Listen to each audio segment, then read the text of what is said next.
Pembunuhan istri oleh suami hingga penganiayaan mahasiswi karena masalah cinta jadi berita mengemuka selama sepekan. Kami rangkum selengkapnya dalam kasus utama berikut ini.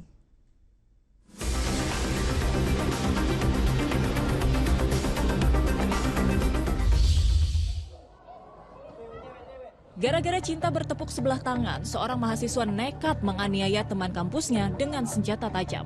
Aksi keji itu dilakukan pemuda 21 tahun saat korban sedang menunggu giliran sidang sempro skripsi di kampusnya di Pekanbaru, Riau. Mahasiswi yang terluka parah di bagian wajah dan tangan langsung dilarikan ke rumah sakit. Sedangkan tersangka telah ditangkap dan terancam hukuman 12 tahun penjara. Ia juga menghadapi sanksi tegas dari kampusnya menuntut ilmu. Residivis kasus pembunuhan kembali bikin ulah.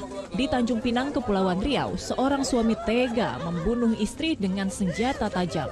Jasad istrinya ditemukan terbungkus kain dalam kondisi termutilasi di sebuah ruangan yang dijadikan gudang di rumah mereka di Tanjung Pinang, Kepulauan Riau. Sakit hati kerap diejek oleh istri jadi dalih perbuatan kejinya. Rupanya, pria 67 tahun itu merupakan residivis kasus pembunuhan yang bebas bersyarat Agustus 2025 lalu. Dalam hitungan jam, suami korban ditangkap dalam perjalanan kabur ke Kabupaten Bintan menggunakan motor. Yang juga jadi sorotan pekan ini adalah insiden yang melibatkan anak di bawah umur. Di Kelapa Gading, Jakarta Utara, seorang kakak berusia 22 tahun dianiaya adiknya menggunakan palu hingga meninggal dunia. Tragedi berdarah diduga karena remaja 15 tahun tersebut cemburu. Ia merasa orang tua lebih menyayangi kakaknya.